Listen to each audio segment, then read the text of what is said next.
विजय शाह साहब जो हैं, कहाँ पे? जी मध्य प्रदेश में, वैसी एसआईटी उसी अदालत सुप्रीम कोर्ट ने बनाई है हमारे अली खान महमूदाबाद के लिए भी। अगर ये सुप्रीम कोर्ट ना आते, वकील साहब के बारे में तो मैं बोलूँ ही क्या, वो तो मेरा कंसिस्ट आप जानते हैं क्या बोलूँगा।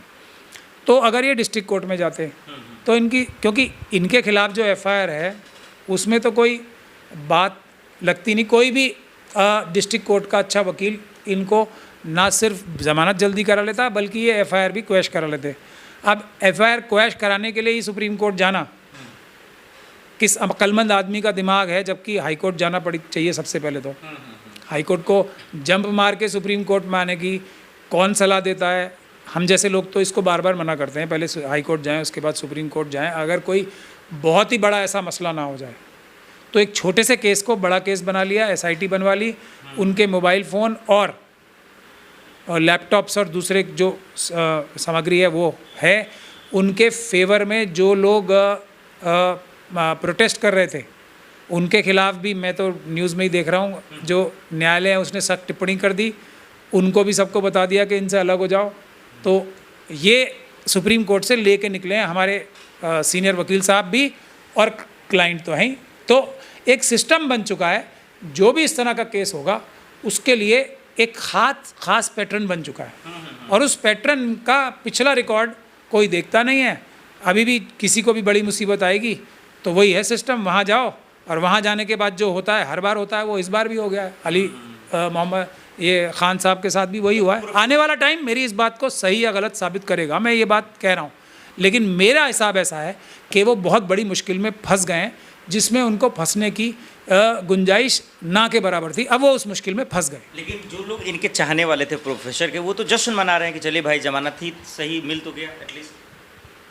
ठीक है, वो तो हमेशा किसी जेल में ही होना तो उनकी नियति है ना, उनको तो किसी जेल में ही होना चाहिए था। ठीक है, और इसीलिए वो बाहर आ गए तो जश्न मना रहे हैं।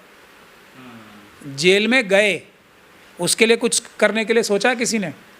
अगर किसी अच्छे वकील के पास जाते तो वो यही करता, नीचे डिस्ट्रिक्ट कोर्ट से ज़मानत कराते, हाई कोर्ट में जाके ये एफआईआर क्वैश कराते और वापस मुकदमा डालते। जो जुर्रत मेरे ख्याल से इस लाइन ऑफ लॉयर्स में तो नहीं है, जो लॉयर्स हमारे सब लोग हमेशा जिस लाइन पे जाते हैं, तो अब क्या उसके खिलाफ मुकदमा डालने की कोई भी गुंजाइश बाकी बची है? सुप्रीम कोर्ट ने तो एसआईटी बना दी है, अब झेलो झेलो, जो खुद इनवाइट किया उसका सज़ा भी तो। लेकिन एक माहौल बना हुआ है कि यहाँ फला के दरवाजे चले जाओ, ये सबसे अच्छा दरवाज़ा है, यहाँ से बस, इसके अलावा तो फिर ऊपर ही हैं। और ये सबसे बड़ा नुकसान कर रही है अंदर की बात है। ये जो जब प्रेडिक्टिबिलिटी आ जाती है ना, हमारे जो मुखालिफिन हैं, किसी भी दो ग्रुपों के बीच में अगर मुखालफत है, जो सामने वाला पक्ष है उसको ये पता लग जाए कि जो सामने वाला पक्ष है वो क्या करेगा, या उसको पहले से मुखबिरी मिल जाए, तो वो अपनी दिफा जो है वो बहुत आराम से, अपनी स्ट्रैटेजी बहुत अच्छे से बना सकता है। जयशंकर साहब के खिलाफ सबसे ज़्यादा बात अभी क्या हो रही है कि उन्होंने पाकिस्तानियों को ये बता दिया कि हम आ रहे हैं, अपना इंतज़ाम कर लो बचने का। कोई अगर देखिए, हम लोग तो ये बहुत सारे केसेस भी करते हैं, क्या आप उस पुलिस के अधिकारी का आप क्या करेंगे जो किसी जो क्रिमिनल्स हो उनके गैंग पे को अरेस्ट करने के लिए एक अचानक रेड करना चाहता हो? अगर उस एसएचओ साहब के पुलिस स्टेशन में कोई भी अधिकारी, पुलिस वाला फ़ोन करके उन बदमाशों के गैंग को ये बता दे कि पुलिस आने वाली है, तो उस अधिकारी का एसएचओ साहब क्या करेंगे, ये मुझे बता दो आप। क्या जयशंकर साहब के साथ मोदी जी वो करेंगे? तो उसी तरीके से जब सिस्टम के पता ही है ना कि अगर किसी भी मुस्लिम या शेड्यूल कास्ट या किसी भी वीकर सेक्शन के पास कुछ ऐसा होगा तो उसको बचाने के लिए ये लोग आएंगे, और उसके बाद ये होता है। वो हर बार होता है, इस बार भी हुआ है, अली खान साहब के साथ भी हुआ, औरों के साथ भी हुआ, और औरों के साथ भी होता रहेगा आगे भी। जो कानून के जानकार हैं वो तो आपसे बेहतर बताएंगे नहीं, लेकिन लोग ये आम भाषा में आसान शब्दों में ये समझना चाह रहे हैं कि भाई जो ये इन्होंने कहा कर्नल सोफिया जी को लेकर, या फिर जो विजय शाह मंत्री जी ने कहा, या डिप्टी सीएम ने जो कहा जगदीश जी की बात है, या राम गोपाल जी ने भी कहा, ये लोग सलाखों के पीछे क्यों नहीं गए, ये क्यों अरेस्ट हो गए, इसको आसान भाषा में ये तो आप कपिल सिब्बल साहब से पूछिए ना, और उनके उन समर्थकों से पूछिए जो कपिल सिब्बल साहब के पास गए थे। और सबसे बड़ी बात ये, सुप्रीम कोर्ट जो लेके गए थे इन लोगों को, ये सवाल तो आपको उनसे करना चाहिए, क्योंकि सुप्रीम कोर्ट का ही तो ऑर्डर आया है कि आपको बोलना ही नहीं चाहिए। ये तो सब सुप्रीम कोर्ट से ऑर्डर प्राप्त करके कपिल सिब्बल साहब ही आए ना। कानून व्यवस्था का कोई लेना देना नहीं है। मैं आपसे क्या कह रहा हूँ, अब इस बात की तारीफ कपिल सिब्बल साहब की नहीं होनी चाहिए, जो जो टिप्पणियाँ अदालत ने की हैं होनी चाहिए नहीं होनी चाहिए, वही तारीफ मैं कर रहा हूँ। इन टिप्पणियों की आवश्यकता कहाँ से पड़ती है अगर सुप्रीम कोर्ट नहीं जाते तो? हम ये टिप्पणियाँ आती कहाँ से? जो टिप्पणियाँ लाया है, जैसे हम अमित शाह साहब को क्यों बोल रहे हैं, क्या बोलते हैं हम कि जो अभी पहलगाम में हुआ, तो ये सबसे बड़ी गलती जो है हमारे होम मिनिस्टर साहब की है, क्योंकि उनके हाथ में फ्री हैंड था आतंकवादियों को देश में अंदर आने से रोकने का, और अगर वो आ जाएं तो पकड़ के जेल की सलाखों के पीछे, या अगर वो गोली चलाते हैं तो उनका मुकाबला करके उनको वहीं न्यूट्रलाइज करने का, या जो भी उनके चोट लगे या जिंदा बचें या वो मारे जाएं, ये काम की जिम्मेदारी तो अमित शाह साहब की है। अगर पहलगाम का अटैक हो गया तो अमित शाह साहब को ही हम बुरा बोलेंगे, और अगर पहलगाम का अटैक होते समय रोक लेते पुलिस के अधिकारी तो हम अमित शाह साहब की जय जयकार करते। तो अब कपिल सिब्बल साहब जो ये ऑर्डर लेके आए हैं, जो टिप्पणियाँ लेके आए हैं, तो उसमें उनको पूरा का पूरा एक्सेप्ट करना चाहिए ना। बेल तो उनके लिए सबसे बड़ा नुकसान, क्योंकि ये बेल तो डिस्ट्रिक्ट कोर्ट से आराम से मिल जाती, परमानेंट बेल मिल जाती, इंटरिम नहीं। अब मैं ज़्यादा बातें नहीं बोलना चाहता यहाँ पे, क्योंकि उससे जो है उनके केस को भी नुकसान हो सकता है और मैटर भी सब जुडिस है, मैं बोलना नहीं चाहता। लेकिन मेरे ख्याल से इससे बुरी कानूनी सलाह दुनिया में कोई नहीं दे सकता था कि आप सुप्रीम कोर्ट चले जाओ। अली खान तो आपने रख दिया, लेकिन ये सीधा समझना चाह रहा हूँ, ये दोनों मंत्री अरेस्ट क्यों नहीं?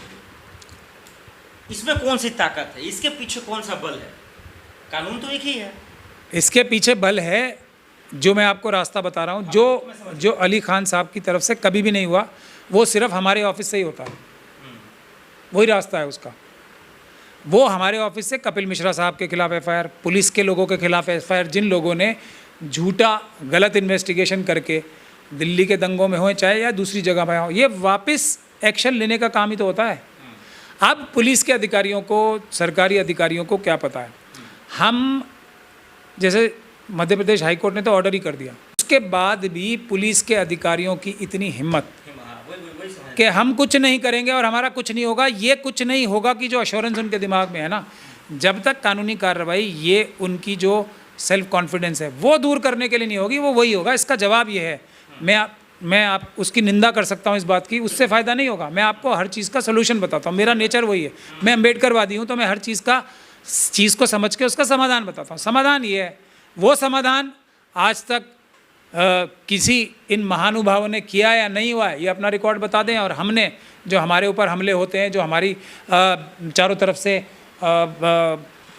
एक तरीके से घेर रखा है सब मनुवादियों ने, मनुवादी मानसिकता के लोगों ने, वो आप सब देख ही रहे हैं। ये कर्नल सोफिया जी को लेकर या फिर विंग कमांडर व्योमिका सिंह को लेकर सब जो टारगेट कर रहे हैं, या उनको पाकिस्तानी की बहन आतंकवादी, ये आखिर प्रचलन क्यों चला? ये क्या तमाशा नया आ गया है? कोई नया नहीं आया ना, ये तो शुरू से चल रहा है। देखिए, पाकिस्तान और चाइना का एक ही फार्मूला है। सेनाओं को भी नहीं छोड़ा ना। मैं क्या कह रहा हूँ, पाकिस्तान और चाइना को पता है भारत की फौज मजबूत, भारत के लोग मजबूत। इन मजबूत फौज और मजबूत लोगों से जीतने का तरीका क्या है?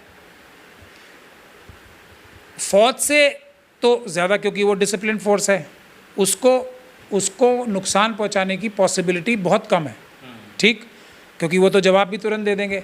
और इस तरह की चालबाजी करने की भी, क्योंकि समझदार लोग होते हैं फौज में, तो वो चालबाजी भी नहीं चलेगी। तो जो आम भोली भाली जनता है, उनको हिंदू मुसलमान के नाम पे लड़वाओ, देश को कमज़ोर करो। एक ही फार्मूला है, आज से नहीं, शुरू से है, चाइना और पाकिस्तान का। और इस फार्मूले का पालन करने वाले हमारे देश के अंदर जो भी हैं, वो पाकिस्तान और चाइना का भारत को कमज़ोर करने का, भारत को तोड़ने का फार्मूला का पालन कर रहे हैं। इसमें कौन सा एक बहुत ही मुश्किल काम है समझने का। अब ऐसे ज़्यादातर लोग कौन हैं? आरएसएस और बीजेपी के लोग हैं, या उनकी जो आरएसएस की दूसरी पॉलिटिकल पार्टीज़ हैं, जो उनकी नज़र आने वाली नहीं, छदम पीछे से मदद करने वाली AIAM वाली, या ऐसी जिस तरह की भी पार्टियां जो मुसलमान और हिंदू करती हैं, वो सब लोग एक एजेंडे पे काम कर रहे हैं जो देश को कमज़ोर करने का है धर्म के नाम पे। इसमें कौन सी मुश्किल बात है समझने की आपकी?